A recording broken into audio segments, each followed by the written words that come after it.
Hello everyone, I am CS Shweta and today we are revising our chapter Sexual Harassment of Women at Workplace PPR Act 2013. Right? So, in this act, which is popularly known as POSH, Prevention of Sexual Harassment, we are going to talk about what important questions can come in exam and we are going to learn all the important topics of POSH. Right?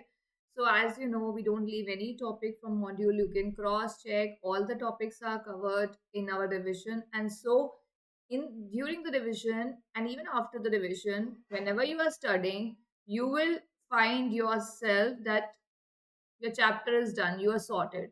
You don't have to look here and there after the video. So after we complete the revision of POSH, I would suggest that you open your book along with me, you write along with me, and that will really help you to complete this chapter, right? So all the material that I am showing here is given to you via WhatsApp community. You can join that community from description box. You will find all your material. Even if not, my number is there. You can message me and take all the material, right? Let's start. अभी देखो exams आ रहे हैं, so again सबसे बड़ा जो challenge हमारे सामने होता है कि हमें सब चीज़ें कवर भी हो जाए और अच्छे से याद भी रह जाए और हम लिख भी पाए। सारी चीज़ें कवर हो जाए उसके लिए वीडियोस में SBIL कम से कम पूरा कवर्ड है एंड याद हो जाए तो जितना मेरे से पॉसिबल होता है हम लोग क्लास में वाइल स्टडिंग हम लोग पढ़ लेते हैं, याद भी कर लेते हैं। राइटिंग आपको खुद करना पड़ेगा, उसके लिए खुद हाथ चलाने पड़ेंगे। I can not be there to hold your hand and make you write, so you have to write. And writing में क्या है ना, I have seen lot of answers of students wherein ऐसे पॉइंट बना देते हैं एंड एक एक शब्द लिख देंगे, जैसे रिजिडिटी सपोज है, फ्लेक्सिबिलिटी कोई शब्द है, ऐसे थोड़ी ना होता। अगर आपसे किसी बात का एडवांटेज, कैरेक्टरिस्टिक, डिसएडवांटेज पूछा तो पूरा लिखिए। मैं एकदम से इस चीज पे इसलिए आई हूँ कि I just red a paper of a student who got 0 out of 4। तो उसने मुझे बोला I think 1 out of 4 something marks आए। तो लास्ट ईयर का उसने मुझे आंसर शीट दिखाया एंड देन आस्क्ड मी कि व्हाट इज रॉन्ग। मैंने कहा bro everything is wrong, you just writing a की वर्ड, राइट? ऐसा नहीं लिखना है एग्जाम में। जैसे आपका disqualification of director, yes question was disqualification of director, heading डालना नीचे unsound mind, disqualified by law, imprison, एक एक शब्द लिख के आएंगे क्या? मतलब that is a very absurd presentation of any answer in law, right? Try to write the whole line, make it a proper with a good hand writing starting with extreme left. उसका आंसर भी कैसे शुरू होता है? बीच में ऐसे लिखे अनसाउंड, फिर यहाँ एरो आ गया, मतलब not at all properly drafted answer नहीं लगता। सो प्लीज लॉ के पेपर्स में ये सब चीजें बहुत ज्यादा जरूरी रहती हैं। इंट्रो लिखिए, कंटेंट लिखिए, कंक्लूजन, कंक्लूजन में ज्यादातर देखिए पेनल्टी आप लिख सकते हैं। जैसे पॉश का कोई क्वेश्चन आया तो हम लोग जो भी लिख रहे हैं, जैसे तुमसे कुछ भी पूछा गया उसमें आप लिख रहे हैं, लास्ट में आप कॉन्ट्रवेंशन के बारे में लिख सकते हो that if the above provision is contravened by the employer then he shall be penalised with this much penalty और इम्प्रिजनमेंट। कंक्लूड आप ऐसा कर सकते हैं, ठीक है? तो एक अच्छे से आंसर लिखिए, पैराग्राफ चेंज करिए, पॉइंट्स में आंसर बनाइए, दैट्स इट। अब बच्चों को ये चीज बोलो तो लगता है ये बहुत बर्डन है, अब हम कितनी बातें ध्यान रखें। आप एक आंसर लिख रहे हो, आप आंसर ऐसे लिखो कि सामने वाला अगर उसको नहीं भी वो चीज पता तो आपका आंसर पढ़ के उसको समझ में आ जाए। It should be properly explained, right? At the same time, we need to keep this thing in mind about time limit, about how much are we writing. ऐसा नहीं कि कुछ पॉश के बारे में आता है और बहुत अच्छे से आता है, पूछी तुमसे इंटरनल कमिटी है, तुमने लोकल कमिटी के बारे में भी लिख दिया और पेनल्टी भी, और मतलब 2 पेज भर दिए। So you just wasting time on 4 mark question, ठीक है? तो हर चीज का ध्यान रखना है। अभी एग्जाम में पास होने के लिए student is not only responsible for what he has learned or she has learned, but also their presence of mind, their presentation of answer, what they are writing, their time execute, matlab time, how they effectively use the time. All these combined factors are responsible for your passing an exam, right? तो पढ़ने के साथ साथ ना ध्यान में काम रहना है, कैसे लिखना है, सब चीजें करना है आपको side by side. Not only बस पढ़ लिया एंड चले गए वहां पर, ठीक है? माँ बच्चा पढ़ के चला गया और ऐसे ऐसे करके लिख दिया आंसर, तो फिर तो 1 out of 4 ही मिलेगा ना। मैं तो जीरो दे सकती हूँ, ZERO। बस मैम आप लोग बन गए हो ना, इसलिए आप लोग हमारी फीलिंग नहीं समझते। देखो जैसे वो है ना, क्योंकि सास भी कभी बहू थी, वैसे टीचर भी कभी स्टूडेंट थी, so we realise that. But I don't understand because in my student phase, I have not written such absurd answers ever in my exams. So I can understand that you can do it rather making excuses. ठीक है, चलिए, sexual harassment of women at workplace. Let's start with it. An act to provide protection against sexual harassment of women at workplace and for the prevention redressal of complaints of sexual harassment or matters connected therewith or incidental thereto. Matters connected with और incidental there to. सो यहाँ पे क्या बोल रहा है कि एक ऐसा एक्ट जो sexual harassment at work place के बारे में बात करता है कि उसकी कंप्लेन कैसे ली जाती है और कंप्लेन कैसे होते हैं और उसके रिड्रेसल कैसे होते हैं, वो पूरा प्रोसेस बताया गया है। अच्छा, अब ये जो एक्ट है ना, एक जजमेंट हुआ था 1997 में, Vishakha judgement, that was Vishakha versus state of Rajasthan. अब इस केस में क्या हुआ था, there was a lady, she was a NGO worker in Rajasthan. Just a second. There was a lady, Bhavri Devi in Rajasthan. She was a social worker from Dalit community, and she was working against dowry and child marriage that time.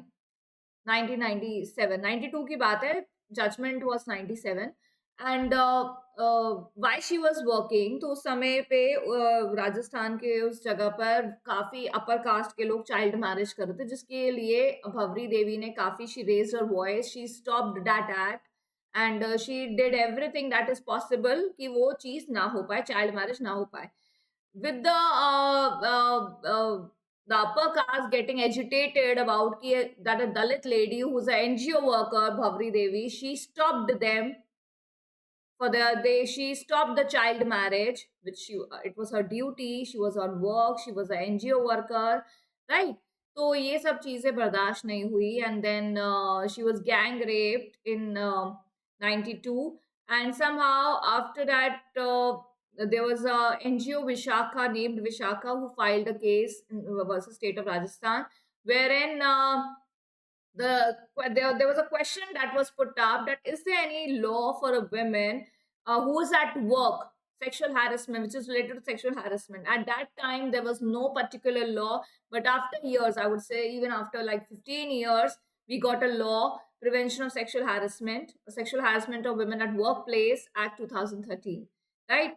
So till then, जब तक act नहीं बना था और Vishakha judgement पास हुआ था, तो supreme court ने विशाखा गाइडलाइंस निकाले थे कि जब तक एक पर्टिकुलर लॉ नहीं आ जाता, ये गाइडलाइंस फॉलो होंगे for women at work place, right? अब आज की डेट में पॉश है, बहुतों को पता है, एजुकेटेड है अबाउट पॉश, एंड पॉश की ट्रेनिंग भी दी जाती है बड़े बड़े कॉर्पोरेट्स में। So POSH is working really well these days.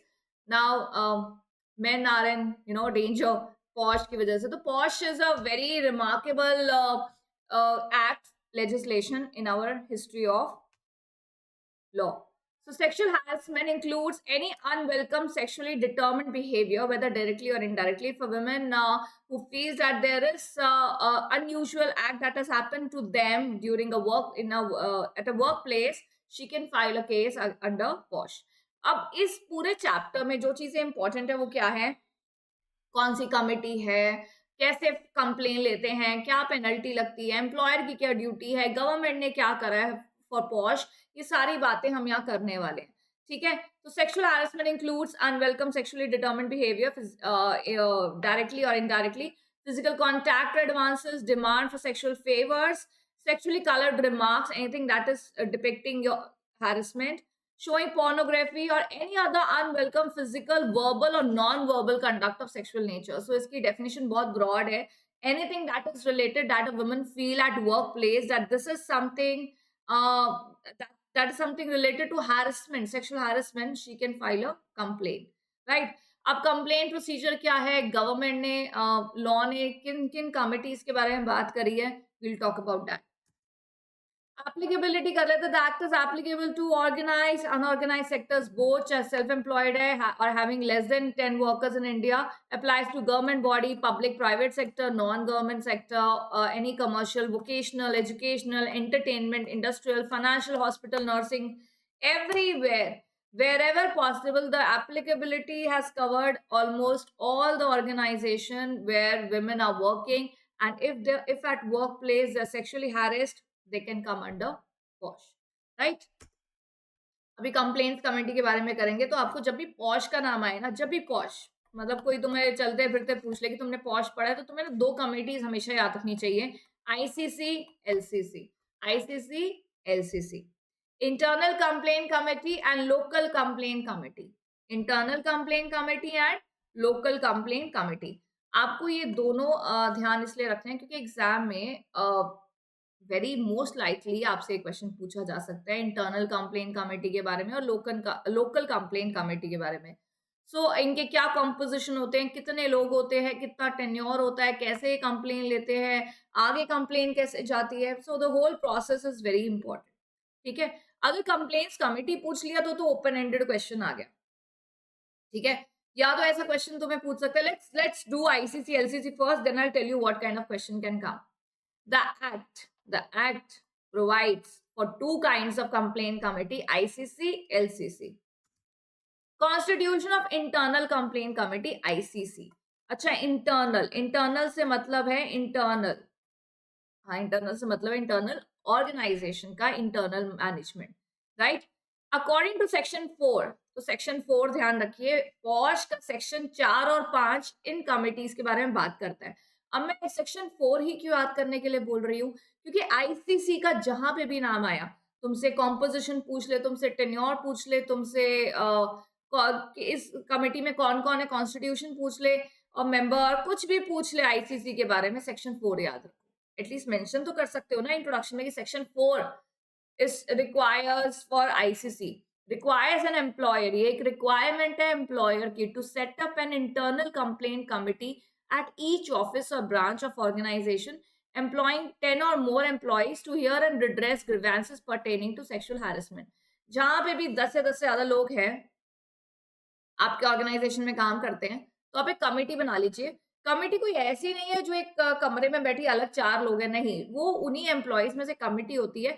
जब भी कोई ऐसा केस आता है तो ये बैठकर रेजोल्यूशन देते हैं, ये बैठ के एक रिड्रेसल देते हैं कि क्या होना चाहिए। तो इंटरनल कंप्लेंट कमेटी क्या है, सेक्शन 4 में लिखा है।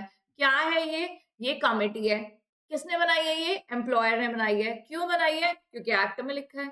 और कितने और कौन से एम्प्लॉयर को बनाना है? जिसके यहाँ पे 10 या 10 से ज्यादा वर्कर काम करते हैं। ठीक है, तो this section provides for the following regarding ICC. So let's talk about ICC now. Open ended question ICC, very good, go ahead, direct पूछ ले, लिखो आईसीसी के बारे में। ठीक है, अगर पूछा जाए कोई हाइपोथेटिकल सिचुएशन आ सकता है कि एक ऑर्गेनाइजेशन है, उसका नाम दे दिया तुम्हारे एग्जाम में, वही जैसे कॉम्प्रिहेंशन आ जाता है, तो ये ऐसा है, यहाँ पे एक लेडी काम करती थी, उसके साथ ऐसा हुआ। पहले तो बताइए क्या ये सेक्सुअल हैरेसमेंट में आता है, उसके बाद बताइए कि अगर आता है तो उसको क्या करना चाहिए। ठीक है, कौन सी कमेटी के पास जाना चाहिए। तो यू शुड बी नोइंग कि हाँ पहले आईसीसी है, इंटरनल कंप्लेंट कमेटी है। वो जो एक हाइपोथेटिकल सिचुएशन होगी उसमें ऐसा बताया गया होगा कि इस ऑर्गेनाइजेशन में 15 वर्कर है, 15 लोग काम करते हैं, 15 एम्प्लॉइज हैं। तो लास्ट बी बाद में जाके आपसे क्वेश्चन पूछा जाएगा क्या यहाँ पे आईसीसी होनी चाहिए थी, नहीं बनाई अगर आईसीसी तो एम्प्लॉयर के ऊपर कितनी पेनल्टी लगेगी। तो इस लेडी को पहले आईसीसी जाना चाहिए या एलसीसी जाना चाहिए, कुछ भी पूछ सकता है आपको। आईसीसी में कितने मेंबर होते हैं, जरा से एम्प्लॉयर को जरा लीगल एडवाइस दो। लीगल एडवाइस तो तुम्हें बहुत देने होते हैं ना एग्जाम में, तो ये भी एग्जाम में देना पड़ेगा। कोई टेंशन नहीं है, लीगल एडवाइस की तरह पूछ लो, डायरेक्टली पूछ लो, हाइपोथेटिकल क्वेश्चन कोई भी ऐसा सिचुएशन आ जाए या जैसे भी हमसे पूछ लो, हमें आईसीसी और एलसीसी के बारे में पता होना चाहिए। ICC section 4, ICC mandatory constitution of ICC by order and writing. Every employer of a workplace shall, by order and writing, constitute a committee to be known as ICC. अब इस language में कौन सा मुश्किल है यहाँ पे याद करना? Every employer by order and writing, writing में निकालेगा ना वो कि कितने कमिटी, मतलब कमिटी के कितने मेंबर होने चाहिए, कौन कौन मेंबर होगा। कॉन्स्टिट्यूट, कॉन्स्टिट्यूट मतलब बनाना। प्रोवाइडेड वेयर द ऑफिसेज और administrative units of workplace are located at different place, जैसे ब्रांच है अलग है, कोई दिल्ली में ब्रांच है, कोई गुजरात में ब्रांच है, कोई केरला में ब्रांच है, तो हर ब्रांच में होना चाहिए। Shall be constituted at all units और ऑफिसेज। मैंने बताया ना। अब एक बच्चा मुझे कहता है मैम इसमें तो कॉस्ट बड़ी लगेगी। अरे कॉस्ट की क्या बात है, वो उन्हीं एम्प्लॉइज में से चूज करी जाती है कमेटी। जब भी कोई दिक्कत होती है, this committee they they do a meeting in which they give the redressal with respect to sexual harassment. Composition of ICC. The ICC shall consist of the following member. पहला member कौन है? Presiding member, member and external member. ठीक है? PME. Presiding officer, member और external member. PME याद रखिए। Presiding officer कौन है? Presiding officer is one who shall be a woman.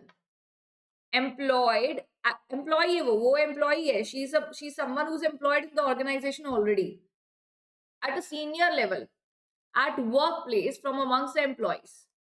ठीक है ना? तो कोई अलग से आपने किसी को अपॉइंट नहीं करा, आपकी वुमेन एम्प्लॉय में से जो सबसे सीनियर लेवल पे है, आपने उसको प्रिसाइडिंग ऑफिसर बना दिया इस कमिटी का। However, in case senior level woman employee is not available, the presiding officer shall be nominated from other offices or administrative units of workplace referred to in subsection. तो यहाँ कह रहे हैं जैसे आपकी एक ऑफिस, आपका हेड ऑफिस दिल्ली में है, ब्रांच ऑफिस आपका दिल्ली में है या कहीं आसपास है, मतलब तो आप अगर हेड ऑफिस में सपोज कोई सीनियर लेवल वुमन नहीं है, दूसरे ब्रांच ऑफिस से ले ली जाएंगी।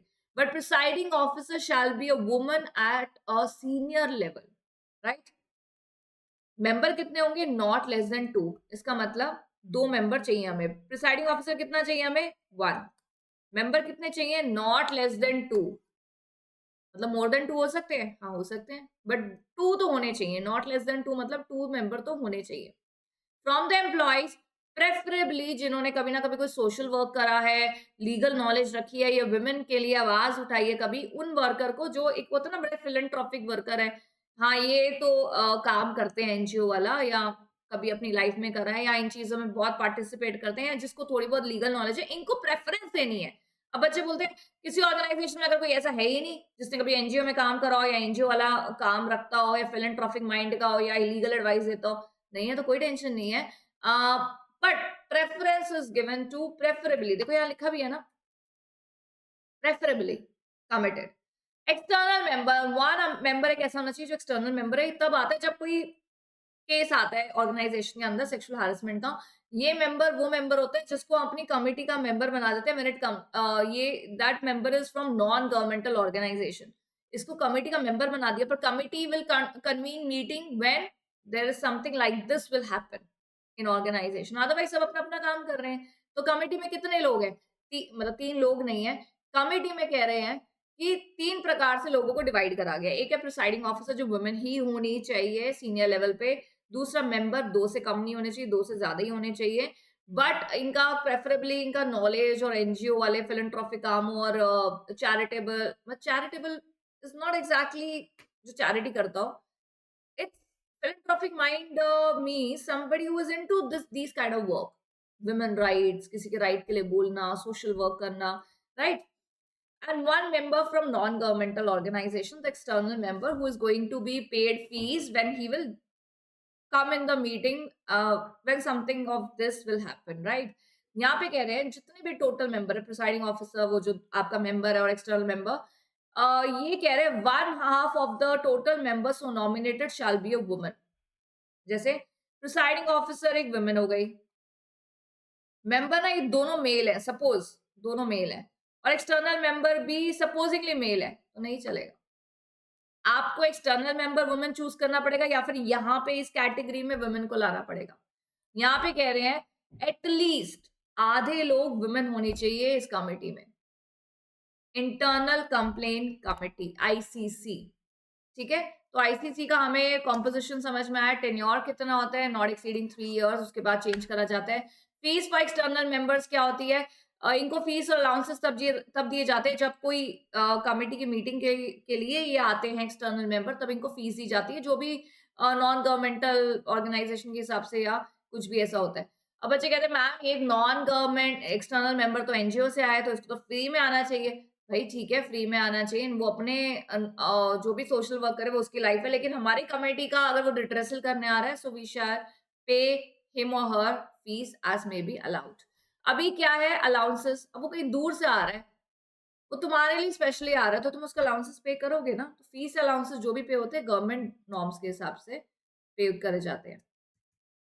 कैजुअल वैकेंसी, अभी प्रिसाइडिंग ऑफिसर या किसी मेंबर जो आईसीसी का मेंबर है उसको निकाला जा रहा है, वैकेंसी हो गई। अच्छा, वैकेंसी कैसे हो सकती है? या तो डेथ हो जाए, या वो ऑर्गेनाइजेशन ही छोड़ रहा है इंसान, वो जनरली अपनी ऑर्गेनाइजेशन छोड़ रहा है, तो ऑब्वियसली कमिटी का मेंबर भी अब वो नहीं रहेगा, तो वैकेंसी फिलअप करनी पड़ेगी। तो ये तो दो बड़े ही नेचुरल से रीजन है जो हो कभी भी हो सकते हैं, ठीक है। उसके अलावा where the presiding officer member of the internal committee contravene the provision, कुछ कॉन्ट्रवेंशन करते हैं, कॉन्विक्टेड फॉर एन ऑफेंस, कोई कॉन्विक्शन करते हैं इंक्वायरी के दौरान, या कुछ भी ऐसा करते हैं जो ऑफेंडिंग काम है, found guilty in the proceeding, ये खुद ही पैसे खा के कुछ गलत रिड्रेसल मैकेनिज्म दे रहे हैं तो गलत है, अपनी पोजीशन का अब्यूज कर रहे हैं, मतलब जिस पोजीशन पे खुद है दूसरे को सजा ना दे तो अपनी पोजीशन का अब्यूज कर रहे हैं, मतलब गलत फायदा उठा रहे हैं, तो they shall be remove from the committee and the vacancy जो हो जाएगी that shall be filled up by fresh nomination. तो ऑब्वियसली कोई निकलेगा तो उसकी जगह नया आएगा, लेकिन निकलने के 2-3 रीज़न होते हैं। पहला नेचुरली डेथ है और when the person is leaving the organisation. तीसरे ये लिस्ट आपको दी गई है कि कोई भी ऑफेंडिंग, कोई ऑफेंस या कॉन्ट्रावीन करता है प्रोविजन, या डिसिप्लिनरी प्रोसीडिंग में कोई गिल्टी फाउंड होता है या अपनी पोजीशन का फायदा उठाते हैं, तो they shall be removed, right? अभी आईसीसी के बारे में हमने ये सब बातें करी। क्या-क्या बातें करी हमने आईसीसी के बारे में?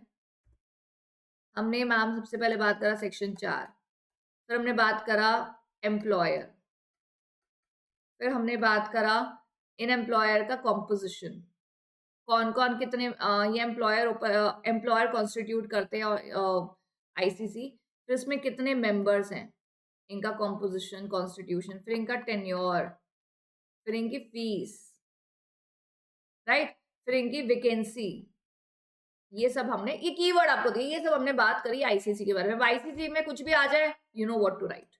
एलसीसी, लोकल कंप्लेंट कमेटी, अभी एलसीसी ना डिस्ट्रिक्ट लेवल पे काम करती है, आईसीसी ऑर्गेनाइजेशन के अंदर, ठीक है। एलसीसी ऑर्गेनाइजेशन के बाहर एक पर्टिकुलर डिस्ट्रिक्ट में, at district level the government is required, अब ये डिस्ट्रिक्ट लेवल पे कोई एम्प्लॉयर तो सेटअप नहीं करेगा, कौन करेगा? गवर्नमेंट सेटअप करेगी। तो वहां पे अगर आईसीसी में क्या था, एम्प्लॉयर सेटअप कर रहे थे, यहाँ पे एलसीसी में क्या है, गवर्नमेंट सेटअप कर रही थी। वो क्या है? सेक्शन 4, ये क्या है? सेक्शन 5, ठीक है। तो वहां पे जहाँ पे आईसीसी कब सेटअप होती है? जब आपके वर्कर, आपके एम्प्लॉयज 10 या 10 से ज्यादा है। So LCC is to investigate and redress complaint of sexual harassment from unorganized sector and from establishment where ICC is not constituted on account of the establishment having less than 10 employees. तो LCC के पास कब जाएंगे बताओ? एक तो आपकी organisation है, आप किसी अनऑर्गेनाइज सेक्टर में काम करते हैं, अनऑर्गेनाइज सेक्टर एज एन कोई पर्टिकुलर ऑर्गेनाइजेशन नहीं है, आपका कोई पर्टिकुलर एम्प्लॉयर नहीं है, फ्रीलांसर की तरह काम कर रहे हैं, अनऑर्गेनाइज सेक्टर है जहाँ पे एक पर्टिकुलर कैजुअल वर्कर की तरह आपको रखा गया है, या व्हाटसोएवर, तो विजिट के लिए आपको रखा गया है, तो आप किसी अनऑर्गेनाइज सेक्टर से आप एलसीसी जा सकते हैं, क्योंकि आईसीसी तो है नहीं।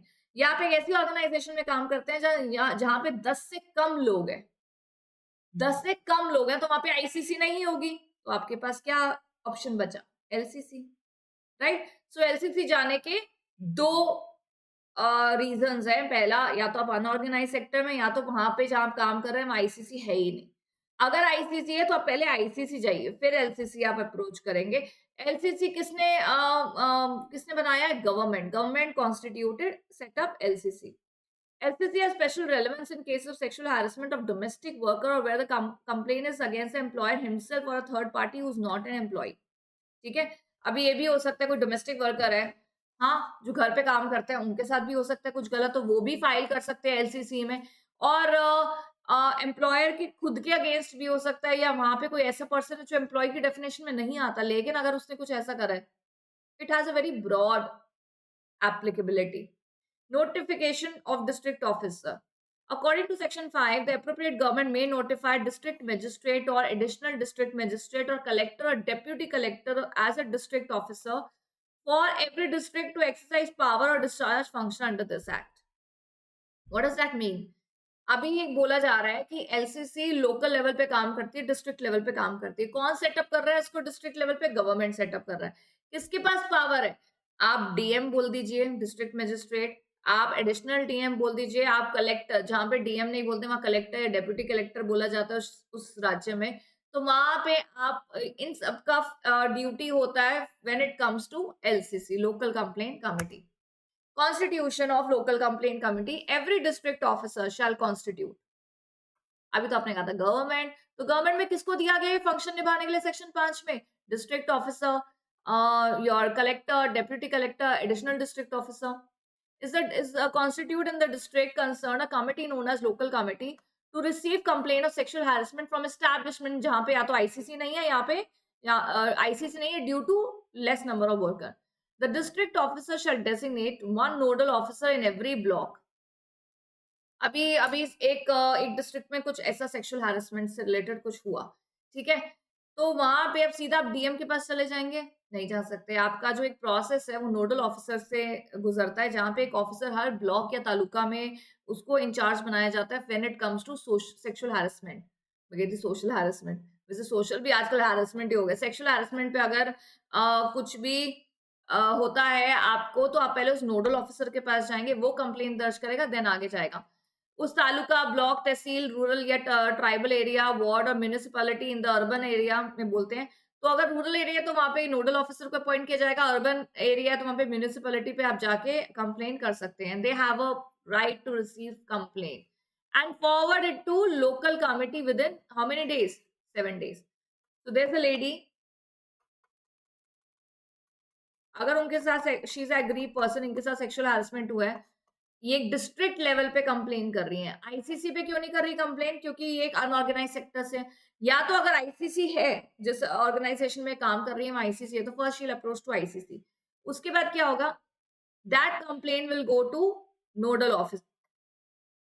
अगर रूरल है, अगर अर्बन एरिया है, तो फिर म्यूनिसिपैलिटी पे आप जा सकते हैं, and that complain will be forwarded to LCC in how many days? 7 दिन। The jurisdiction of local committee is the, अभी ज्यूरिसडिक्शन का मतलब होता है कहाँ ये लोकल कमिटी काम करती है। डिस्ट्रिक्ट लेवल पे काम करती है, तो डिस्ट्रिक्ट में जितने भी एरियाज आते हैं वो उनके ज्यूरिसडिक्शन में होते हैं कि हाँ, अगर इन एरियाज में कुछ भी गलत होता है, then LCC will look up. Composition, tenure, term and condition of LCC, जैसे हमने पीछे करा। Pursuant to Section 7, the local committee shall consist of following member to be nominated by district officer, namely chairperson to be nominated from the eminent women in the field of social work and committed to the cause of women. Chairperson, तो वहां क्या था? वहां PM ही था, presiding officer, member and external member. यहाँ पे क्या क्या है?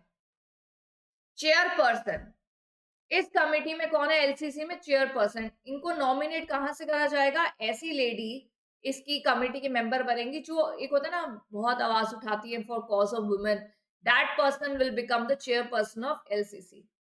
अब मैम ये कैसे चूज करते हैं? ये कैसे चूज करेंगे? अगर आप गूगल करके देखें, अगर आपको जानना हो that who NGO, social worker या कॉज फॉर वुमेन के लिए कौन कौन आवाज उठाता है, उसमें जिनका भी एमिनेंट, एमिनेंट मीन्स जो भी somebody who is like very much dedicatedly working in this field will be considered as a nominated person for chairperson, nominated for the chairperson of LCC. One member to be nominated from among the women working in that block, taluka और तहसील और ward और municipality in that district. तो उस district में LCC की दूसरी member होंगी वो लेडी जो वहां काम कर रही है। क्यों? क्योंकि वो ज्यादा अच्छे से रिलेट कर पाएंगी उस चीज को। Two member of whom at least one shall be a woman to be nominated from non-governmental organization committed to the cause of women or person familiar with the issues of sexual harassment. The उसके बाद concerned officer dealing with the social welfare or women and child development in district shall be member as a ex officio. तो यहाँ पे एक बात बताई जा रही है। सबसे पहले तो हमें चेयरपर्सन चाहिए। एलसीसी सपोज जो भी हमारे डिस्ट्रिक्ट में डीएम है, उनके पास पावर है एलसीसी बनाने के लिए। अब एलसीसी बनाना है तो उसमें तो इंसान चाहिए ना। तो कॉन्स्टिट्यूशन कॉम्पोजिशन पढ़िए, यहाँ पे क्या कह रहे हैं? एक तो चेयरपर्सन ले आइए, एक और मेंबर होनी चाहिए जो वहां काम करती हैं उस डिस्ट्रिक्ट में, 2 मेंबर होने चाहिए जिसमें से एक वुमेन ही हो जिसको नॉमिनेट करा जाएगा आज, जो भी social welfare non governmental organisation के लेवल पे काम करती हैं। उसके बाद एक कंसर्न ऑफिसर होना चाहिए जो एक एक्स ऑफिशियो की तरह काम करेंगे। तो 4 पार्ट्स में डिवाइड है एलसीसी का कॉम्पोजिशन। पहला chairperson, 1 member, then you have 2 members and then 1 person as a ex officio member, right? ICC का कॉम्पोजिशन क्या था? Presiding officer, 2 members and 1 external member. LCC का कॉम्पोजिशन में क्या है? Chairperson, 1 member working in that taluka or representative or working in a municipality. Third, 2 members जिसमें से एक women होनी चाहिए working at a non-governmental organization to spread women social cause. Fourth is 1 person who is working for the child development and cause for women as a ex officio member. तो 2-3 बार मैंने बोल दिया, 2-3 बार तुम रीड कर लो, you will be able to write it. Learn हो जाएगा, ठीक है? कंप्लेन, अब कंप्लेन जाती कैसे है? आईसीसी एलसीसी पढ़ लिया हमने, ICC at organisational level, LCC at a district level. Then now how the complain is to be filed, and पहले किसको फाइल होगा, उसके बाद किसको जाएगा, and then what is all going to happen, we'll study. Again direct question आ सकता है तुमको, या फिर वही कहानी दे दी जाएगी, एक लेडी है, ऐसा है, अब तुम बताओ कैसे कंप्लेन करेगी, क्या करेगी, राइट? सेक्शन 9, अभी तक हमने कौन कौन से सेक्शन के बारे में बात करी? 4, about ICC, 5 about LCC, 9 about complaint। अब मैं इन 3 सेक्शन पे क्यों स्ट्रेस कर रही हूँ? अगेन कंप्लेन को लेके क्वेश्चन आ सकता है, आईसीसी एलसीसी आ सकता है, सेक्शन रेलेवेंट याद होगा तो बहुत बढ़िया बात है, ठीक है? Section 9 provides for procedure for filing and hearing of complaint under this act, and most likely this kind of question can come। एक पर्सन है, उसको कंप्लेन करना है, व्हाट इज द प्रोसीजर, तो आपको याद होना चाहिए सेक्शन 9 बात कर रहा है, ठीक है? Any aggrieved woman may make in writing a complaint of sexual harassment at workplace to the internal committee if so constituted, अगर है तो, or the local committee in case it is not constituted within a period of 3 months। अभी क्या process है? पहला process क्या है? This is the lady, my drawing and handwriting is not so good, please ignore। This is a lady, aggrieved woman। Now first she is going to give in writing a complaint, complaint is in writing, she may complain in writing of sexual harassment at workplace to ICC। If not ICC, if ICC is not constituted, then LCC, ठीक है? With in how much time? 3 months. अच्छा, सिर्फ 3 months दिए जाते हैं? ऐसा नहीं है, 3 मंथ से एक्सटेंडेड पीरियड भी दिया जाता है अगर if she has a sufficient cause that she could not file a complaint because of these reasons, then extension of period is also given, provided where the complaint cannot be made in writing, the presiding officer, who is the presiding officer? ICC के head, presiding officer, or any other member of ICC or the chairperson of LCC shall render all reasonable assistance to the women for making the complaint in writing।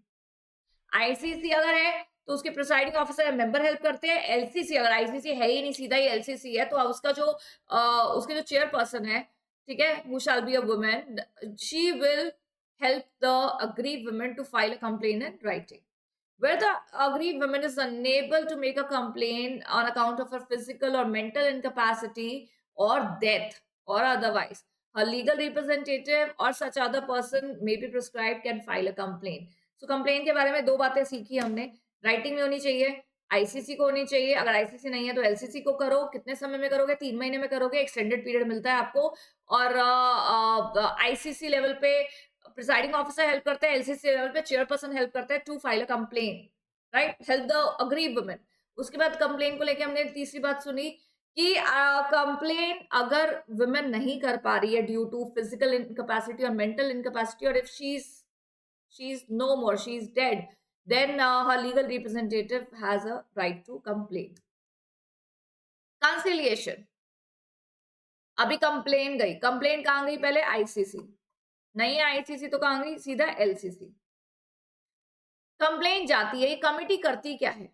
ये complain आ गई committee के पास, ICC के पास है या LCC के पास है, तो क्या प्रोसेस होता है? आप अगर सोचोगे कि मैम अगर हम एक जनरल पैरेलल्स पे सोचें, तो अगर कमिटी में कंप्लेन आई है, अगर आईसीसी, थोड़ा सोचो, आईसीसी में एक लेडी है, काम कर रही है एक ऑर्गेनाइजेशन में, उसके साथ कुछ गलत होता है, वो सीधा पहले अपने ऑर्गेनाइजेशन के अंदर जो आईसीसी कमिटी है उसको बताएगी राइटिंग में, ठीक है, उनके प्रिसाइडिंग ऑफिसर को।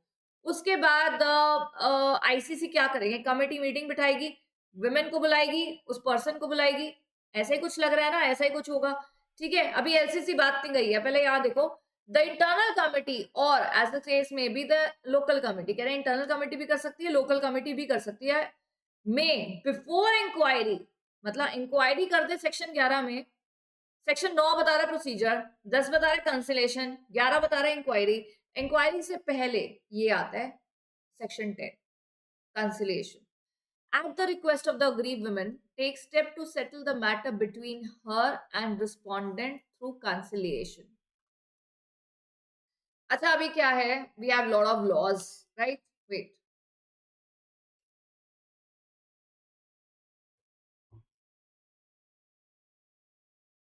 We have laws in our country. अब वो कितनी इफेक्टिवली फॉलो होते हैं अभी सोशल मीडिया, जिसके बहुत एडवांटेजेस है मैं बोलूंगी। देखो आप और मैं जुड़े हुए हैं via electronic media, social media. So I feel it's very advantageous, but a very big disadvantage is कि uh, it spreads. It spreads is advantage also, but it spreads like fire can be a disadvantage also, because one something is out about a woman that could be one reason that may prevent her for filing a complaint. You understand? अभी there is a lady and she knows कि अगर मेरा ये process आएगा, मेरी चीज आएगी, तो may be people are going to gossip, things are going to get around, talk of every town, ऐसा चीज होता है। तो वुमेन को पूछकर अगर कोई वुमेन बोले नहीं नहीं, I have no fear, I want to go at every level to make this thing public and to make everybody aware of this thing, good enough. But यहाँ पे सेक्शन 10 बोलता है कि अगर वुमेन की रिक्वेस्ट आती है, तो इससे पहले ये बात आगे इंक्वायरी पे जाए, इस क्योंकि इंक्वायरी में of course people will be involved and things will get to know, people will get to know about things. So if the women request, section 10 में कंसिलिएशन भी एक प्रोसेस है जिसमें आईसीसी, अगर आईसीसी की कमेटी रिजॉल्व कर रही है तो रिड्रेसल कर रही है, या फिर एलसीसी की कमेटी रिड्रेसल कर रही है, तो इंक्वायरी से पहले कंसिलेशन दिया जाता है। That means it is a step to settle the matter between her and the respondent through conciliation. It is provided no monetary settlement, यहाँ पे मॉनेटरी सेटलमेंट नहीं करी जा रही है, बट कंसिलेशन इज लाइक बात करी जा रही है कि अभी क्या है, क्या दिक्कत क्या है।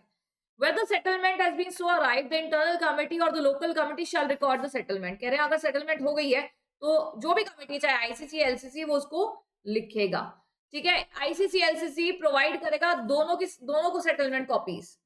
भाई तुम भी रखो, जो अग्रीव वुमेन है, और रिस्पोंडेंट भी रखे।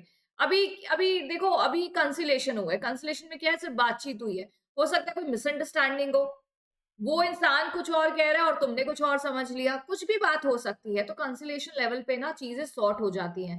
No further inquiry is conducted, shall be conducted by ICC और LCC. Why ICC and LCC, why ICC and LCC is not conducting an inquiry? Because the conciliation is done, right? अब आप बोलोगे ma'am ये तो बहुत ही कम में खत्म हो गया है कंसिलेशन करके, क्योंकि हो सकता है कि बात उस लेवल की हो, बात सिर्फ उसी लेवल की हो कि जिसमें कोई मिसअंडरस्टैंडिंग हो गई हो या कोई छोटा इशू हो, यू अंडरस्टैंड। तो बात, एंड यहाँ पे देखो बोला गया at the request of a गरीब women, if she so desires that, right? So cancellation may happen by in section 10. Section 11 is inquiry. तो 9 में क्या था, प्रोसीजर, 10 में क्या है, कंसलेशन, 11 में क्या है, इंक्वायरी। कौन कौन से सेक्शन अभी तक हमने करे, हमने करा आईसीसी सेक्शन 4, हमने करा एलसीसी सेक्शन 5, हमने करा प्रोसीजर सेक्शन 9, फिर हमने करा कंसिलिएशन सेक्शन 10, फिर हमने करा inquiry section 11।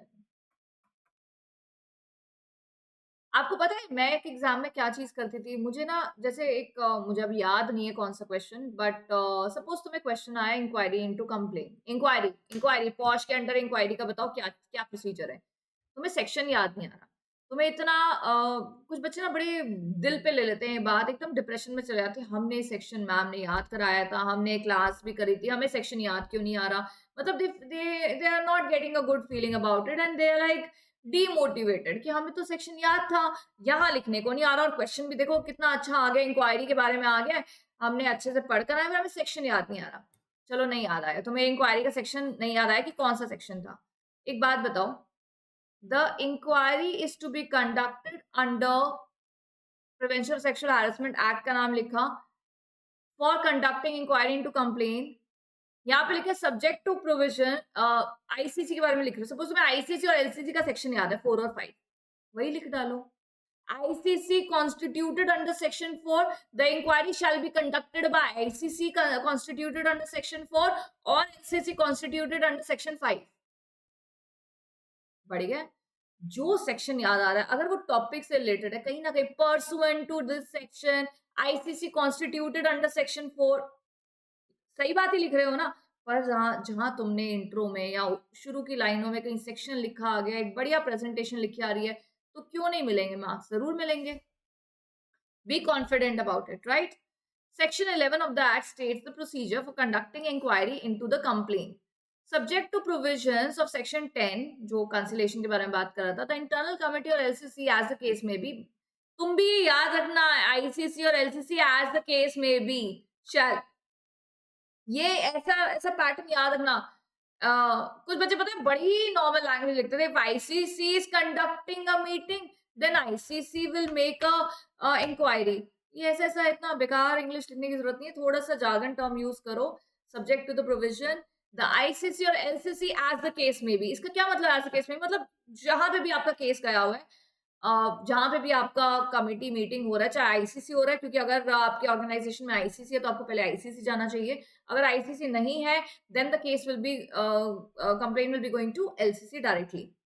Where the respondent is an employee, proceed to make inquiry into the complaint subject to the provision the ICC or LCC as the case may be shall, where the respondent is an employee, जहां पे respondent employee है, proceed to make inquiry into complaint according to the provision of the service rules applicable to the respondent। अभी देखो एक lady है, एक organisation में काम करती है, उसकी ऑर्गेनाइजेशन में आईसीसी है, ठीक है, और उसके कलीग ने उसके साथ सेक्सुअल हैरेसमेंट करा। सेक्सुअल हैरेसमेंट होता क्या है, वो हमने डेफिनेशन में 5 पॉइंट्स करे हैं कि हाँ ये सारी चीजें सेक्सुअल हैरेसमेंट में आती है, और इसमें से कुछ भी करा तो that lady will make in writing the complaint to who, presiding officer of ICC. अब आईसीसी क्या करेगा, मीटिंग रखेगा, मीटिंग रखेगा, आपको जो अग्री वुमेन है, आपको नहीं, जो अग्री वुमेन है उसको बताया जाएगा, और जो रिस्पोंडेंट है अगर वो एम्प्लॉई है उसको भी बुलाया जाएगा। अगर रिस्पोंडेंट एम्प्लॉई नहीं है या एम्प्लॉई है, दोनों ही पहलुओं में उसको बुलाया जाएगा। आईसीसी जब इंक्वायरी करेगा या एलसीसी जब इंक्वायरी करेगा और जिसने ये करा है हैरेसमेंट वो एक एम्प्लॉई है, तो उसके सर्विस रूल्स को ओपन करा जाएगा। सर्विस रूल्स क्या होते हैं, जो भाई जब उसको रखा गया था तो कुछ रूल्स, उसको जो अपॉइंटमेंट लेटर, उसके साथ टर्म एंड कंडीशन होते हैं, वहाँ सर्विस रूल्स होते हैं ना, तो उसमें लिखा होता है कि अगर आपने ऐसा कुछ किया तो ये अंजाम हो सकता है। जहाँ पे रूल एग्जिस्ट नहीं करता है तो फिर आपको, और एज मे बी प्रिस्क्राइब्ड, और in case of domestic worker the local committee shall prima facie case exist forward the complaint to the police within period of 7 days for registering the case under 509 of IPC। कह रहे हैं कि यहाँ पे देखो अगर तो सर्विस रूल है तो उसके हिसाब से जो भी अंजाम होगा वो करा जाएगा, सर्विस रूल नहीं है या डोमेस्टिक वर्कर है जिसके ऊपर कोई सर्विस रूल नहीं ऐसे साइन कराए गए, तो एलसीसी, स्पेसिफिकली एलसीसी, क्योंकि डोमेस्टिक वर्कर तो यार घर में काम करती है, वहां तो कोई आईसीसी नहीं है ना, तो एलसीसी क्या करेगी, पुलिस कंप्लेंट फाइल करेंगे within 7 days to make this case come under section 509 of IPC. The pause stipulate ICC and LCC shall, while inquiring into the complaint of workplace or sexual harassment, have the same power as a civil court। जैसे summoning, किसी को बुलाना या any other power जो उनको चाहिए। कह रहे हैं आईसीसी और एलसीसी, कंसिलिएशन तक बात छूट गई तो अलग बात है, सेक्शन 10 पे ही बात खत्म हो गई, लेकिन सेक्शन 11 पे अगर बात आ जाती है, that is the inquiry into the complaint, then ICC and LCC जो भी इंक्वायरी कर रहा है उसके पास सेम पावर होगी जैसे एक सिविल कोर्ट के अंडर पावर दी जाती है ऑफिसर को, right, code of civil procedure में। such inquiry shall be completed within a period of how many days, 90 days। अच्छा डेज की बात करी जाए तो हमने 2-3 बातें सुनी है।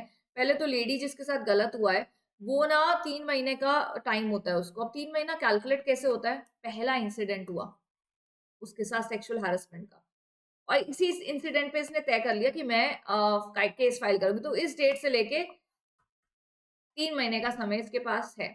या फिर 3-4 इंसिडेंट्स हुए जहां पे इसका सेक्सुअल हैरेसमेंट हुआ, तो आखिरी इंसिडेंट से 3 महीना कैलकुलेट होता है।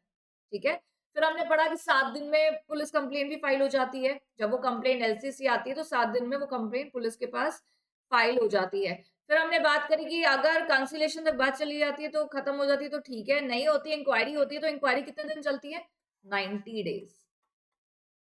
आई hope now everything is very much clear to you. अच्छे से समझ में भी आ रहा है, याद भी हो रहा है। देखो, याद करने का ना एक तरीका है।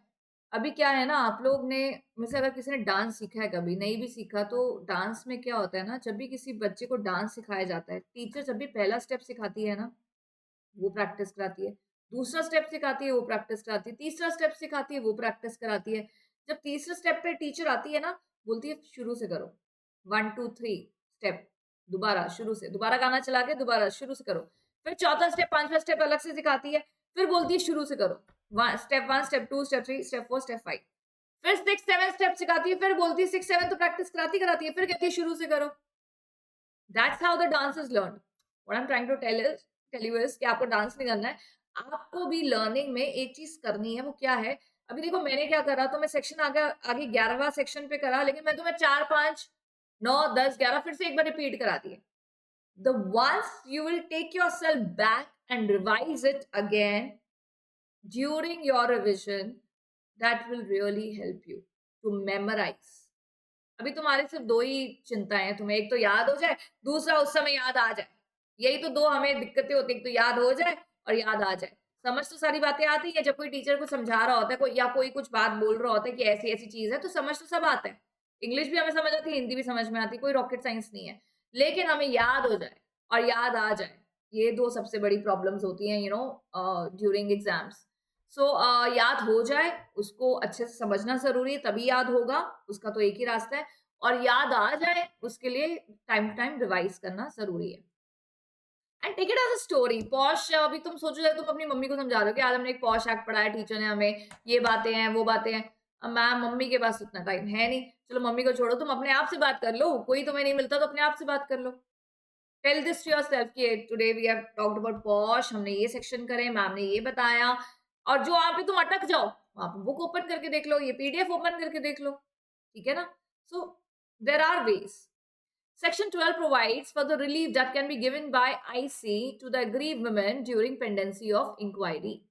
अच्छा, इंक्वायरी कितने दिन चल रही है? अभी पीछे पढ़ के आए हम, 90 दिन। कौन से सेक्शन में इंक्वायरी चल रही थी? 11 सेक्शन। क्यों चल रही थी इंक्वायरी? क्योंकि कंसिलेशन नहीं हो पाई उनके बीच में। कंसिलेशन स्किप हो गया, करा ही नहीं, रिक्वेस्ट भी नहीं हुआ, तो सीधा इंक्वायरी पे आ गया। अभी इंक्वायरी जब तक चल रही है 90 दिन तक, या शायद 30 दिन में खत्म हो जाए इंक्वायरी, 60 दिन में खत्म हो जाए, मैक्सिमम 90 डेज है। तो इंक्वायरी के दौरान इंटरनल कमिटी अग्रीव वुमेन को क्या रिलीफ दे सकती है? During the pendency of inquiry on a written request made by aggrieved women, request डालनी पड़ेगी आपको रिटन में, तो आपको क्या-क्या आपको रिलीफ मिल सकता है?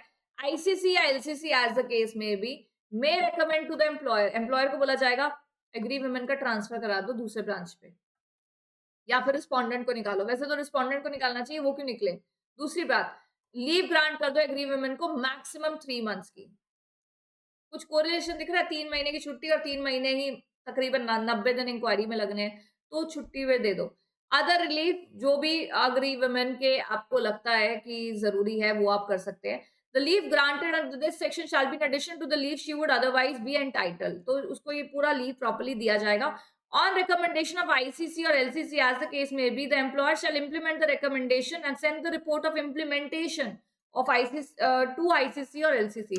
आईसीसी और एलसीसी ने एम्प्लॉयर को बोला कि भाई छुट्टी पे भेज दो उनको, या फिर ट्रांसफर करा दो इनकी, या फिर रिस्पोंडेंट की जिसके अगेंस्ट कंप्लेन है, या फिर आप इनको कोई भी रिलीफ जो जरूरी है वो दे दो। अभी आपने ये चीज कर दी या नहीं कर दी एम्प्लॉयर ने, ये आपको आईसीसी और एलसीसी को रिपोर्ट भेजनी पड़ेगी।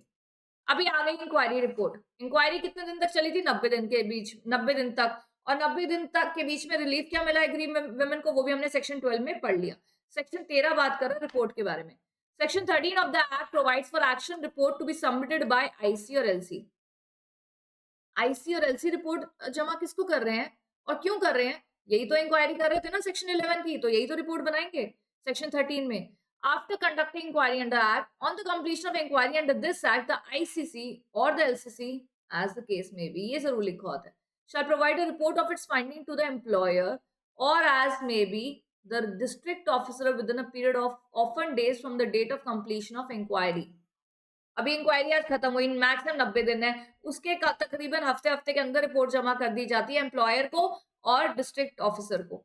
Where the ICC or LCC, as the case may be, arrives at a conclusion, अगर रिपोर्ट में ये बात निकल आई कि ये एलिगेशन बिल्कुल सही है, इंक्वायरी क्यों करी जाती है? अभी देखो, विमेन की कंप्लेन है, सीधा सजा सुना दे, ये भी एक तरीके का एक ग्राउंड लेवल पे अगर देखा जाए तो बिल्कुल थोड़ा सा अनफेयर हो सकता है.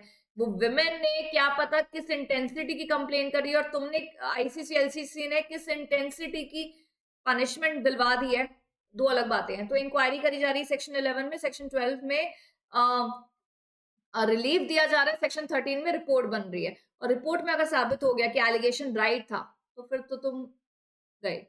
टेक एक्शन लिया जाएगा मिसकंडक्ट को लेके, सेक्सुअल हैरेसमेंट को लेके. सर्विस रूल में जो लिखा है वो कर दिया जाएगा, उसको निकाल भी दिया जा सकता है, डिडक्ट कर दिया जा सकता है उसकी सैलरी या वेजेस में से वो अमाउंट जो रिलीफ के तौर पे एग्रीव वुमेन को दिया जा रहा है. और अगर उसकी कोई सैलरी वैलरी नहीं है, मतलब रिस्पोंडेंट ने पहले ही छोड़ दिया या उसकी कोई सैलरी वेज पेंडिंग नहीं पड़ी है, तो उसको बोला जाएगा कि भाई पैसे दो अग्रीव वुमेन को.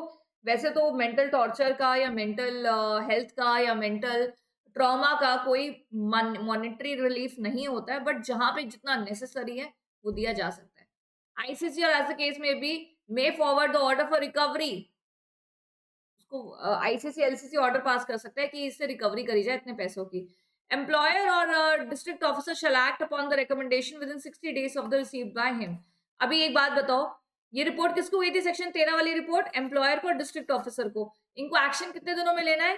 60 दिनों के अंदर. तब भी देखा जाए तो काफी समय निकल ही जाता है कंप्लेन आने में. एक तो पहले 3 महीने में कंप्लेन हुई, फिर कंसलेशन तक बात गई, कंसलेशन तक बात नहीं गई, सीधा इंक्वायरी में गई तो 90 दिन की इंक्वायरी है. 90 दिन के बाद फिर 60 दिनों के अंदर उसका फैसला आएगा. तो लगा लो अगर 3 महीने पूरे भी मैं लूँ, 3 महीना 6 6 7 7 7 8 महीने आराम से लग जाते हैं for the process to complete, right. Punishment for false और malicious complain and false evidence, there are strict provision with respect to that also. जहां पे आईसीसी और एलसीसी ने ये अराइव करा अपनी इंक्वायरी में that allegation against the respondent is malicious और द अग्रीव्ड वुमेन ने, एक होता है ना राइट दिया गया है, तो अपने भाई तुम्हारे पास राइट है पॉश के अंडर कि तुम कंप्लेन फाइल कर रहे हो, तो तुमने अपनी किसी ईगो में या अपने किसी ग्रज में सामने वाले पे कंप्लेन कर दिया. So in that case the action need to be taken against the women और the person who has made the complain, right. और उसका भी वही काम होगा, सर्विस रूल में जो लिखा है उसके हिसाब से तुम्हें भी पनिशमेंट मिल सकती है, तुम्हें भी निकाला जा सकता है अगर तुम्हारे एलिगेशंस गलत निकले तो. Determining of compensation, as I said, it is difficult to determine the sum to be paid to the aggrieved women, but everything need to be keep in mind: the mental trauma, the pain, suffering, emotional distress, loss in career opportunity, medical expenses if any, financial status अगर respondent का बहुत high है उसके हिसाब से compensation determine करा जाता है, feasibility of payment in lump sum या इंस्टॉलमेंट. तो कॉम्पनसेशन डिटरमाइन करते हुए इन बातों का ध्यान रखा जाएगा: mental trauma, physical injury, medical expenses, the financial status of the respondent जिसने गलत करा है, और इंस्टॉलमेंट में होगा या lump sum, that will be decided. Appeal, अभी अपील करने से पहले ये 2-4 बातें हैं हमारे पास, पर ये करने से पहले let's talk about the whole process. हमने पॉश में आईसीसी एलसीसी के बारे में करा, internal complaint committee section 4, local complaint committee section 5. फिर हमारी कहानी शुरू हुई सेक्शन नंबर 9 से. Section number 9 was the procedure of complain, ठीक है. सेक्शन नंबर 10, कंप्लेन आई तो अगर रिक्वेस्ट आती है अग्रीव्ड वुमेन की, then the process of conciliation will take place. वो कहती है नहीं मुझे कंसिलिएशन नहीं चाहिए, सेक्शन 11 में इंक्वायरी बैठेगी. सेक्शन 12 में क्या था, क्या क्या क्या, रिलीफ. किसको दिया जा रहा है रिलीफ? जिसका गलत हुआ है. ऑफ कोर्स रिस्पोंडेंट मत लिख देना, aggrieved women. Relief is given to aggrieved women. कौन दिलवाएगा रिलीफ? ये एम्प्लॉयर। किसने बोला रिलीफ क्या दिलाना है? ICC, LCC, as the case में भी। सेक्शन 13, रिपोर्ट जमा होगी। रिपोर्ट किसको जाएगी? ये इंक्वायरी इंक्वायरी करी किसने? ICC, LCC, as the case में भी, जो भी जिसके पास भी गया कंप्लेंट। इंक्वायरी रिपोर्ट किसको जाएगी? एम्प्लॉयर को जाएगी और डिस्ट्रिक्ट ऑफिसर को, एज द केस में भी। ठीक है, तो ये रिपोर्ट जाएगी। इंक्वायरी जो हमारी है ये 90 दिन तक चलती है। कंप्लेन जो है ये 3 महीने तक आ सकती है, उससे ज्यादा टाइम भी मिल सकता है। और रिपोर्ट जो है हमें एज ऑफन पीरियड, जितना भी समय लगता है रिपोर्ट बनाने में उतना लगेगा और दे दी जाएगी। रिपोर्ट के बाद जो एक्शन होगा that has to be taken within 60 days. ठीक है ना? अभी ये हमारा पूरा परफॉर्मा था इस चैप्टर का। Let's talk about appeal. Section 18 बोलता है अपील बाय अग्रीड वुमेन। अगर उसको लगता है रिलीफ नॉर्मल नहीं है या कैंसिलेशन, कैंसिलेशन तो नहीं, कैंसिलेशन तो म्यूचुअली हो रही है, बट इंक्वायरी में जो बातें आई हैं सामने वो से सेटिस्फाइड नहीं है, so she can appeal to court और tribunal according with the provision of service rules, right? Such appeal shall be preferred within a period of 90 days of the recommendation. So report I, report के बाद employer और district officer के पास समय है action लेने का। कितने समय? 60 डेज। जब भी उन्होंने एक्शन लिया और रिकमेंडेशन दी वो पसंद नहीं आई अग्री वुमेन को, so she can file a complaint to the appropriate court or tribunal within how many days? 60 days, right? Sorry 90 days. 90 days है उनके पास अपील करने के लिए, 90 डेज। ड्यूटीज ऑफ एम्प्लॉयर, अब यहाँ पे कह रहे हैं पॉश में आपने एम्प्लॉयर की क्या क्या ड्यूटी सुनी है। The law has provided for several duties of employer under section 19। Such duties begin at the time when the employer has to set up the ICC. एक तो वहीं पे पहले उसकी ड्यूटी स्टार्ट हो जाती थी कि आईसीसी बनाए, राइट? ताकि आईसीसी में सारी बातें रिकॉर्ड हो सके, जो भी डेटा है with respect to sexual harassment उसका रिपोर्ट में भी डिस्क्लोजर करा जाए। ये एम्प्लॉयर की बड़ी बेसिक ड्यूटी है। अभी अगर तुम्हें डायरेक्ट पूछ ले what is the duty, what are the duties of employer, तो बहुत अच्छी बात है, 3-4 नंबर का आता है, हम आराम से लिखेंगे।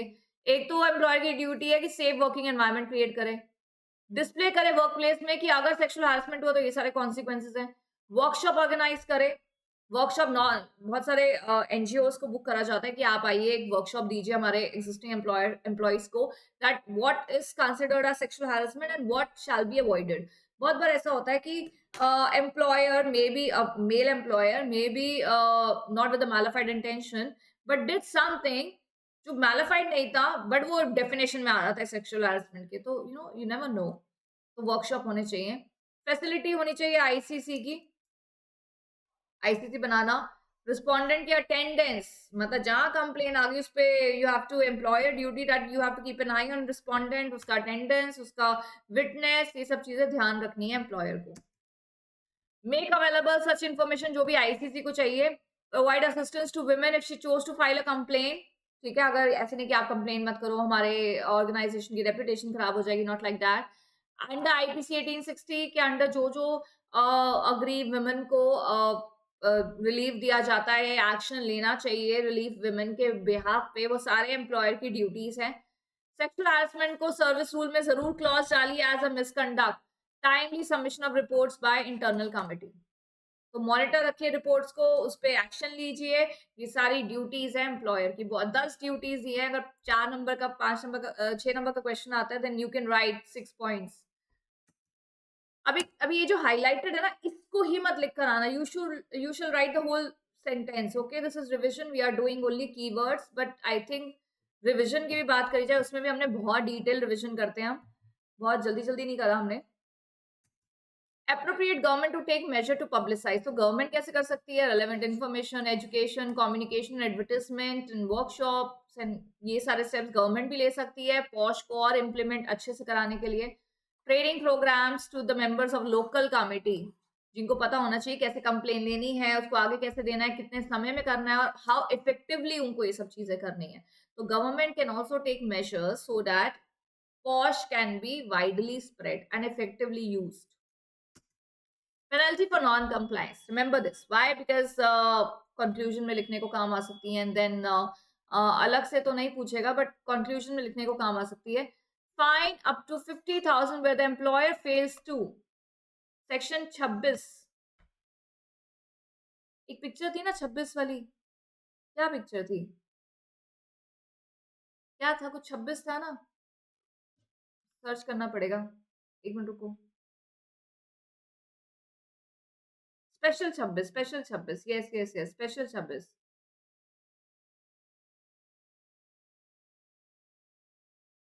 स्पेशल 26 है ना? स्पेशल 26 इसको पिक्चर दी ना, 26 से ना ज़रा पेनल्टी याद रखना। क्यों? क्योंकि अगर आपको एग्ज़ाम में आ जाता है, आप कुछ भी लिख रहे हो आईसीसी के बारे में, एलसीसी के बारे में आ जाता है और आपने अगर ये पढ़ा हुआ है कि सेक्शन 26 में लिखा है कि अगर आईसीसी और एलसीसी कॉन्स्टिट्यूट नहीं करी एम्प्लॉयर ने, सॉरी एलसीसी तो करता नहीं, सॉरी सॉरी, आईसीसी अगर कॉन्स्टिट्यूट नहीं करी, जो करनी चाहिए थी सेक्शन 4 में नहीं करी, तो 50,000 रुपीज़ तक की पेनल्टी लग सकती है। एक्शन नहीं लिया गया तो पेनल्टी लग सकती है, या कुछ भी कॉन्ट्रावेन करा तो पेनल्टी लग सकती है। अगर वो सब्सिक्वेंटली दोबारा से ये गलती करता है तो पनिशमेंट ट्वाइस भी हो सकती है। फर्स्ट कन्विक्शन के बाद अगर सेम ऑफेंस दोबारा एम्प्लॉयर करता है तो 50,000 की जगह 1 लाख रुपीस तक की पेनल्टी भी लग सकती है, right? So students, this was about our POSH. This was the revision of Sexual Harassment of Women at Workplace Act 2013. इसमें से कोई भी क्वेश्चन आ जाता है, मोस्ट लाइकली आ भी सकता है, और जिन जिन भी टॉपिक से आ सकता है, जैसा भी आ सकता है, हमने एक एक बात करी है, ठीक है? और मुझे लगता है कि 1 घंटा तो रिविजन को देना ही चाहिए ना। अभी आप इतने कंफ्यूज हो जाते हो, बस चैप्टर ओपन करते हो, 10 मिनट में देखा एंड खत्म हो गया, नहीं। Why, what is the objective of these classes are कि आपको रिवीजन का एक ना, सी, बच्चे को पता है अच्छे से क्या पढ़ना है। You are intelligent enough to know क्या इंपॉर्टेंट आ सकता है और क्या पढ़ना है मुझे। This is these revision classes are to ease you out कि भाई एक एंग्जाइटी में हो, कोई बता दे ऊपर से बस पॉश क्या होता है, हमें लर्न करा दे। एक ऐसा भी तो होता है ना, हमें रीड करने का मन नहीं है, हम इतना पढ़ चुके हैं, 8 सब्जेक्ट है हमारे पास। So these classes and me telling you, highlighting few things for you will definitely make you remember all the points, right? And that's what is the objective. Understand? To remember and to write down there. है ना? याद रखना और याद आ जाना, यही सबसे ज्यादा important है। चलिए, so I'll see you in the next revision with the new chapter. Till then, please revise properly. All the material of these classes are on WhatsApp community and Telegram channel, so you can take from that. In case if you won't find or have face any problem, you have my number also. You can contact and resolve your issue. Thank you so much.